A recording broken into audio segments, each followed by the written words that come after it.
Praise the lord. ఈరోజు మీకోసం జీవము గల దేవుని మాట 126వ కీర్తన 5వ చరణం. కన్నీళ్లు విడిచిచు విత్తువారు సంతోషగానముతో పంట కోసెదరు.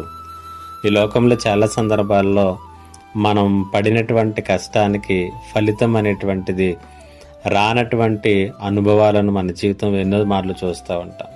చాలా కష్టపడతాం, చాలా శ్రమ పడతాం, కానీ తగినటువంటి ఫలితం అనేటువంటిది మన జీవితాల్లో చాలా సందర్భాల్లో కానరాదు. మన కష్టం ఇవ్వకపోవచ్చు. అయితే దేవుని సన్నిధిలో మనం కార్చినటువంటి కన్నీరు కావచ్చు, దేవుని విషయంలో మనం పడినటువంటి ప్రయాస కావచ్చు, మనము కన్నీటితో ప్రార్థనలు విత్తినటువంటి విత్తనాలు కావచ్చు, అవి ఎప్పటికీ కూడా వృధా కాదు, వ్యర్థం కాదు. అవి ఫలితాన్ని, సమృద్ధివంతమైనటువంటి పంటను మనకు అనుగ్రహిస్తాయి అనేటువంటి సంగతిని 126వ యాత్రా కీర్తనలో మనం స్పష్టంగా చూస్తూ ఉన్నాం. కన్నీళ్లు విడిచిచి విత్తువారు సంతోష గానముతో పంట కోయుదురు అనేటువంటి సత్యాన్ని ఇక్కడ కీర్తనాకారుడు మనకి జ్ఞాపకం చేస్తున్నాడు. ఈ మాటలు వింటున్నటువంటి నీ జీవితంలో కూడా ఈ లోకంలో అనేక రీతులుగా పైకి రావాలని కష్టపడే కష్టమంతా కూడా వ్యర్థమైపోయింది అనుకుంటున్నావేమో.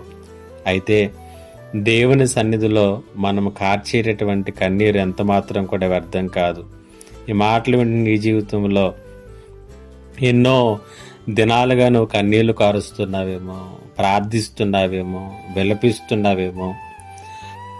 కన్నీటితో దేవుని సన్నిధిలో నీవు విత్తినటువంటి ఆ ప్రార్థన విత్తనాలు ఏవైతే ఉన్నాయో అవి ఎప్పటికీ కూడా వ్యర్థం కాదని, వృధా కాదని దేవుని యొక్క వాక్యం సెలవిస్తూ ఉంది. నిశ్చయముగా వాటి యొక్క సమృద్ధివంతమైనటువంటి పంటను నువ్వు కోయబోతూ ఉన్నావు.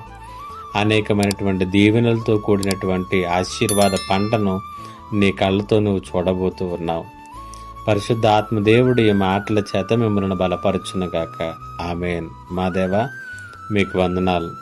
కన్నీటితో విత్తినటువంటి విత్తనాలు నీ సన్నిధిలో ఎంత మాత్రమును కూడా వ్యర్థము కాదు అని, వారు సమృద్ధిగా పంట కోస్తారని తెలియచేసినటువంటి దేవా, ఎవరైతే ఈ మాటలు వింటూ ఆ రీతిగా నీ సన్నిధిలో గోజాడుతున్నారో, కన్నీరు కారుస్తున్నారు, వారందరి జీవితాల్లో కూడా మీరు జోక్యం చేసుకుని నీ కార్యములు జరిగింప మొదలు పెట్టమని యేసు నామములో అడిగి వేడుకొనుచున్నాను తండ్రి.